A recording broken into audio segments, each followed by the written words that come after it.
নমস্কার, সিম্পল রেসিপিজে সবাই স্বাগত। আজ বানাবো মৌরলা মাছের বাটি চচ্চড়ি। তো চলুন শুরু করি। মৌরলা মাছের বাটি চচ্চড়ি বানানোর জন্য নিয়েছি 400 গ্রাম মৌরলা মাছ। একটা কড়াইতে মাছটাকে নিয়ে নিলাম, বেছে পরিষ্কার করে ধুয়ে নিয়েছি। এর মধ্যে দিয়ে দেব 4টে পেঁয়াজ কুচি স্লাইস করে কাটা,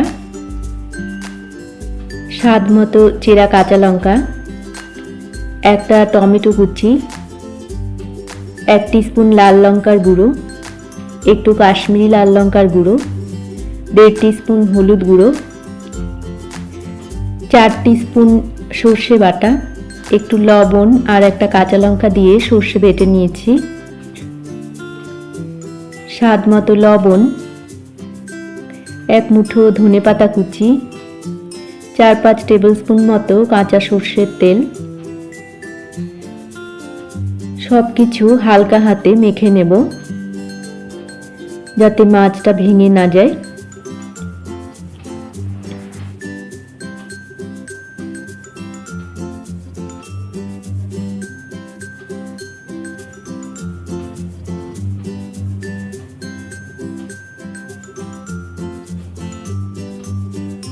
অল্প জল দিয়ে দিলাম।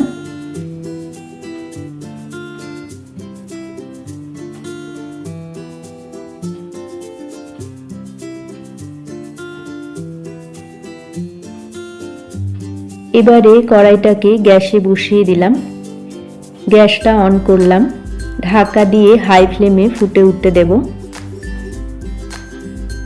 হাই ফ্লেমে ফুটে উঠলে ঢাকা খুলে একটু নাড়াচাড়া করে দেব।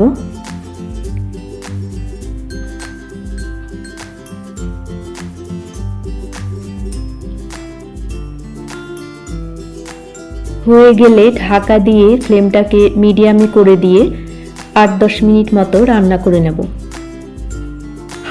5 মিনিট পর আরও একবার একটু নাড়াচাড়া করে দেব।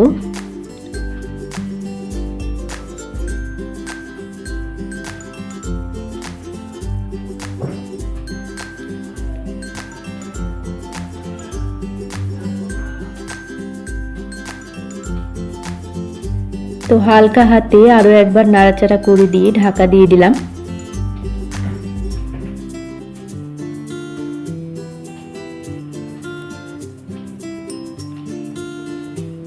8-10 মিনিট পর ঢাকাটা খুলছি।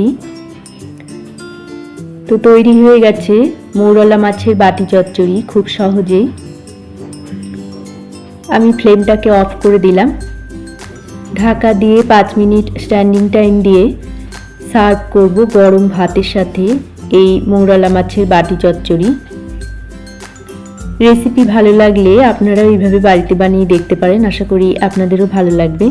সবাইকে ভালো থাকার শুভেচ্ছা জানিয়ে আজকের মতো এই পর্যন্তই। দেখা হচ্ছে পরবর্তী পর্বে। ধন্যবাদ।